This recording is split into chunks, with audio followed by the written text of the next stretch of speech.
발표하게 된 1317 이영웅입니다. 간단하게 루트를 설명을 해보자면 처음에 일단 교과서 내용으로 정의란 무엇일까? 그 다음에 두 번째 정의의 기준은 어떻게 정해져야 할까? 그 다음에 실질적 기준을까지 설명을 하고 그 다음에 그 교과 연계로 제가 관심 있는 분야 관련해서 발표하도록 하겠습니다. 일단 첫 번째 정의란 무엇일까? 먼저 뜻을 찾아본 거긴 한데 정의는 일반적으로 사회적 대우나 보상, 처벌 등에 있어서 마땅히 받아야 할 몫을 받는 것이다. 뭐 내가 무슨 좋은 일을 했는데 아무 보상을 못 받거나 내가 무슨 범죄를 저질렀는데도 불구하고 보상을 받거나 그런 식으로 뭐 비리를 저지르거나 하면은 당연히 정의에 부합하지 않겠죠. 이러한 정의에 따르면 사회적 이익이나 부담에 있어 받아야 할 만큼의 몫을 받을 때 또는 잘못을 할 만큼의 처벌을 받을 때 정의가 실현된다고 볼 수 있습니다. 정의의 기준, 정의의 기준을 고려할 때는 이익을 분배할 때는 그 공정한 비례로 따라야 하고 누구나 수긍할 만한 원칙과 공정한 절차가 전제되어야 합니다. 한 명한테만 몰아주거나 아니면은 불공정하게 나눠준다면 그것 역시 정의에 포함되지 않는다고 볼 수 있습니다. 정의를 여러 가지로 나누긴 하는데 거기서 여러 가지 기준이 있는데 일단 첫 번째로 능력에 따른 분배, 그 다음에 업적에 따른 분배, 그 다음에 필요에 따른 분배가 있는데 일단 능력에 따른 분배를 먼저 설명을 해보자면 능력이 뛰어난 사람에게 더 많이 분배를 하는 것으로 능력에 따른 적절한 보상이 가능하지만 능력에는 선천적 요소가 클 뿐 아니라 그 능력에 대한 평가가 기준이 모호하다는 문제가 있습니다. 이게 현재 사실 우리나라의 그 분배 방식이고 두 번째로 업적에 따른 분배. 이거는 일단은 모두가 평등한 기회를 가진 상태에서 개인들이 그 자유롭게 경쟁을 하여 그 성과를 만들어내고 그 성과에 따라서 분배를 받는 것이 정의롭다고 주장하는 그 정의고요. 마지막으로 필요에 따른 분배는 최대한 많은 사람이 인간다운 삶을 살 수 있도록 하는 분배인데 그러니까 예를 들어 뭐 돈이 없거나 그 생계를 유지하기 어려운 사람에게는 돈을 더 많이 주고 그렇지 않은 사람에게는 뭐 복지를 더 줄이거나 그러는 등 하지만 이것의 문제는 어느 수준의 필요까지 충족을 해야 할지 결정하기 어렵고 아무리 내가 생계가 좋다는 이유로 내가 열심히 일을 했는데 그거에 대한 합당한 보상을 받을 수 없을 수 있기 때문에 그것도 문제가 되기도 합니다. 질문이요. 아니 만약 자기가 여기서 생각하는 것 중에 자기는 이 정의가 맞는 것 같다. 이렇게 세상이 변했으면 좋겠다 하는 기준이 있나요? 문창현 씨? 능력이요, 능력. 이유까지 혹시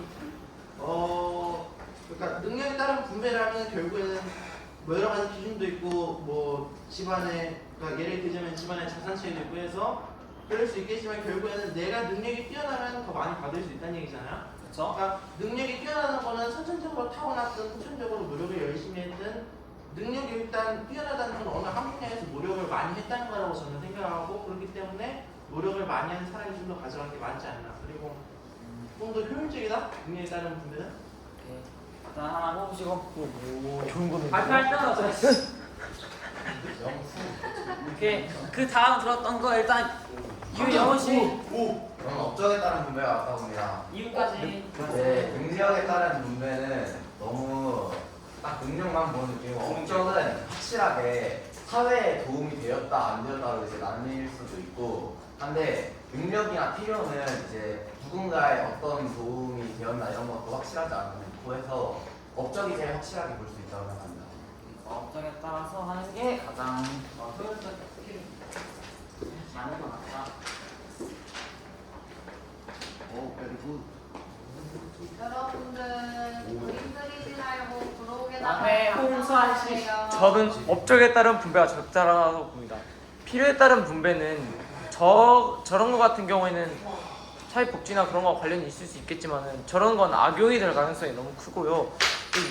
능력이 뛰어난 사람한테 더 많은 분배를 하는 건데 능력이 뛰어난 사람이 꼭 많은 일을 하는 건 또 아니거든요. 능력이 뛰어나다고 해서 그 능력 자체로만 평가를 해서 애초에 배분하는 것도 공정하지 않다고 생각하고, 근데 업적에 따른 분배는 내가 살아오면서 어떤 일을 했고 그러한 업적을 또 평가를 해가지고 분배를 받는 거니까 업적에 따른 분배가 옳지 않나라고 생각을 합니다 저는.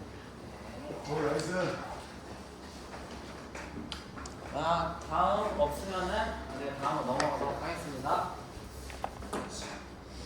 일단 교과 연계 주제 다 할 텐데 저는 일단 뭐 아직은 내신이 안 맞춰지긴 하지만 뭐 약사학이기 때문에 이 사회 정의 기준과 관련하여서 의료 종사자는 과연 범죄자가 찾아왔을 때 그 사람을 치료해야 하는가 이거를 그 심화 탐구 주제로 정하였고요. 일단 들어가기 앞서서 이 문제가 미국의 존스 홉킨스 의과대학이라는 미국 유명 의과대학의 입학시험 문제로 나왔던 문제예요. 한 남자가 배에 칼이 꽂힌 상태로 응급실에 왔다. 남자는 가정집에 무단 침입해 집에 혼자 있는 소년을 성폭행하려다 상처를 입었다. 게다가 그녀의 성폭행 전과가 있고 현재 에이즈에 걸린 상태이다. 당신은 이 환자를 수술할 것인가 하지 않을 것인가. 이게 제가 제 발표 주제인 그것과 관련이 있어서 이거를 한번 갖고 와봤고, 이것도 한번 여러분들의 의견 한번 받아보도록 하겠습니다.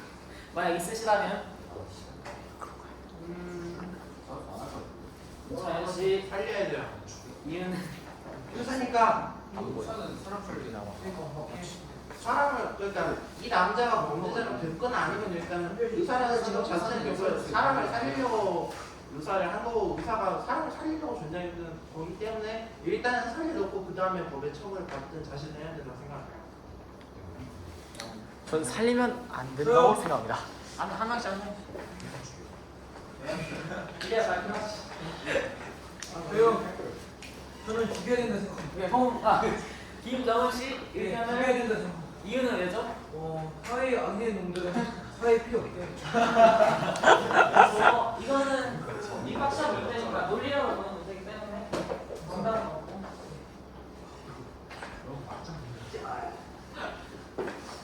홍수환 씨. 저는 수술하지 않아야 된다고 생각합니다. 이 남자가 저 에이즈에 걸린 상태로 막 다른 사람들에게 피해를 입히고 또 뭐라고 하지? 다치게 하는데 그럼 그 사람들을 또 치료해 줘야 되잖아요. 근데 만약 이 사람을 치료하지 않으면 뒤에 피해자가 발생하지 않으니까 그 사람들 치료 안 해줘도 돼요. 결정적으로 이 사람을 치료함으로써 다른 사람들이 더 많이 피해를 볼 수 있기 때문에 수술하지 않는 게 맞다고 생각합니다.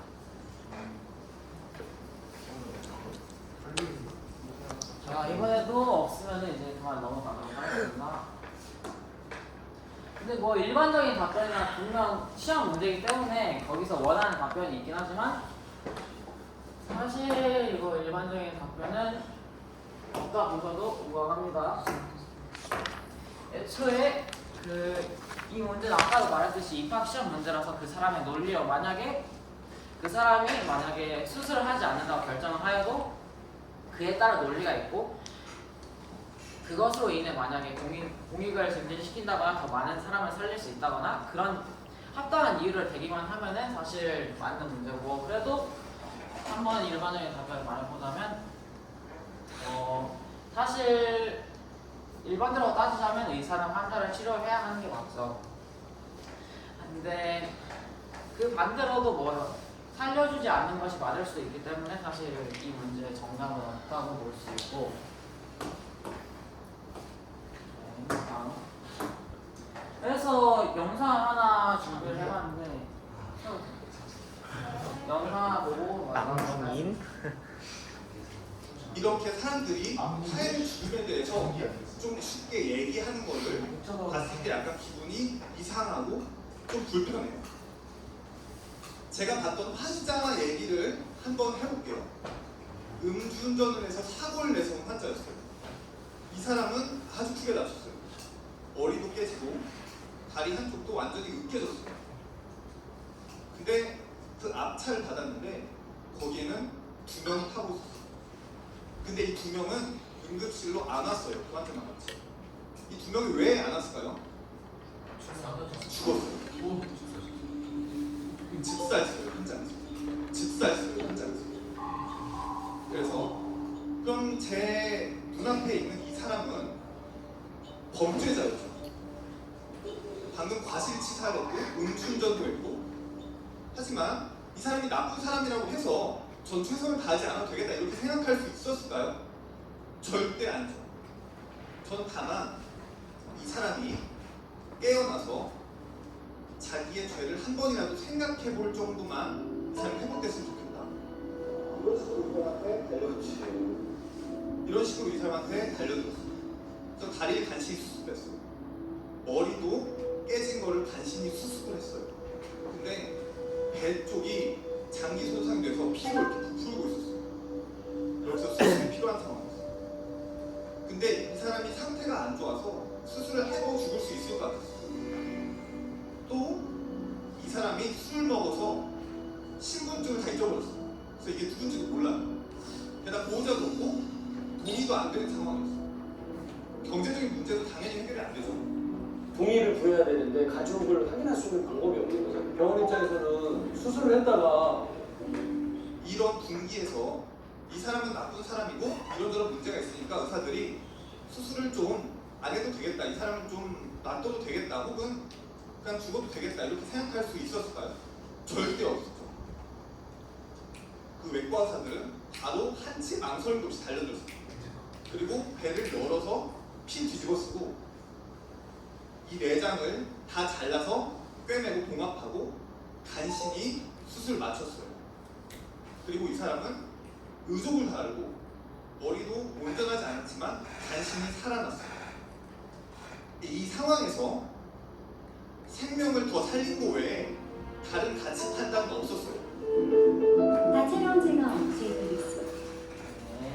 네, 그리고 이에 대해서 설명을 하기 위해서 그 여러 가지 찾아보다가 그 의사의 가치 기준이라 해야 될까? 그런 걸 찾게 되었어요. 그래서 이게 어떻게 나왔냐 했더니 옛날에 그 고대 그리스 의학자라는 히포크라테스가 있었는데 이 사람이 어떤 사람들 일단 누구인지 간단히 설명을 해보자면 뭐 의학의 아버지 혹은 의성이라고 불리는 고대 그리스 의사이고 그 다음에 아까 말했던 그 선서는 히포크라테스 선서인데 그게 고대 그리스 의사였던 이 사람이 의료의 윤리적 지침이자 기원은 히포크라테스에 의해서 쓰인 선서로서 현대 의사들이 의사가 될 때 하는 선서로 잘 알려져 있습니다. 실제로 저희 나라 그 대학에서도 의사가 되기 전에 이 선서를 하는 곳도 있다고 해요. 그래서 내용을 간단하게 보면은 의협에 종사한 인원으로서 나의 생애는 인류 공사에 바칠 것을 맹세한다. 그 다음에 의사에 대하여 존경과 감사를 드리고 나의 양심과 위엄으로서 의술을 베푸겠노라. 그 다음에 이쪽에서 사실 나온 거긴 한데 그 가장 중요했다고 한 부분 사실 이번 주제와 가장 관련 있는 부분이긴 환자의 건강과 생명을 첫 번째로 생각을 하겠다. 그리고 뭐 환자가 알려준 모든 비밀을 지키겠다. 그 다음에 전통과 명예를 유지하겠다. 동업자를 형제처럼 생각하겠다. 그리고 인종, 종교, 국적, 정당, 정치적 성향 그것들을 판단하지 않고 그 사람들을 살리겠다. 그 다음에 인간의 생명을 소중히 여기겠다. 만약 내 생명이 위험할지라도 인도에 어긋나게 쓰지 않겠다.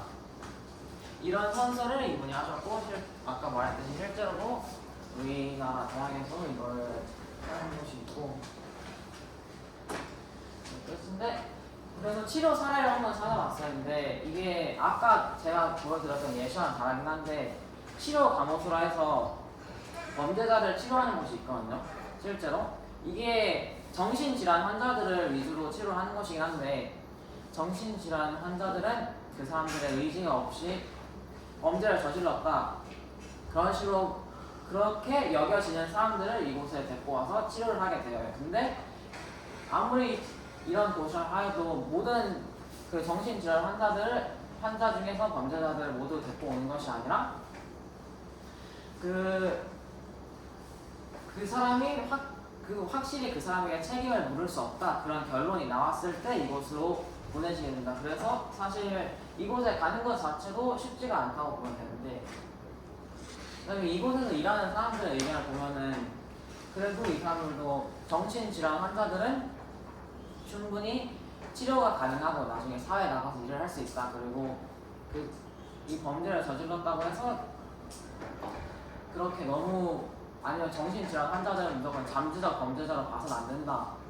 그런 식으로 말을 주장하고 있고, 근데 아직 사실 시설이 열악한 거는 사실이긴 한데 그래도 시설 개선을 위해 여러 사람들이 이곳에서 일하는 여러 사람들이 노력을 하고 있습니다. 네, 결론으로 보면은 아무리 제 생각은 뭐 치료를 받으러 온 사람이 아무리 범죄자거나 아니면 뭐 나쁜 짓을 했더라도 일단은 의사는 의사의 이상 그 사람을 살리는 게 맞다고 봅니다. 뭐 살린 다음에 뭐 법에 따라 처벌을 받든 그 다음에 어떻게 되든 일단 살리는 게 맞다고 보고, 그렇기 때문에 사실 히포크라테스 선서로 의사들의 행동 강령을 정한 것이고, 그래서 아무리 범죄자라고 해도 우리가 사람을 살리는 직업인 이상 우리가 그 사람의 죽음과 그 삶에 대해서 우리가 판단할 만한 그 권리는 없다고 생각을 합니다. 그래서 결론은 뭐 책임 의식을 가지고 최대한 많은 사람을 살리고 아무리 범죄자라도 살리자가 제 결론이고 제 생각입니다. 이상입니다. 감사합니다.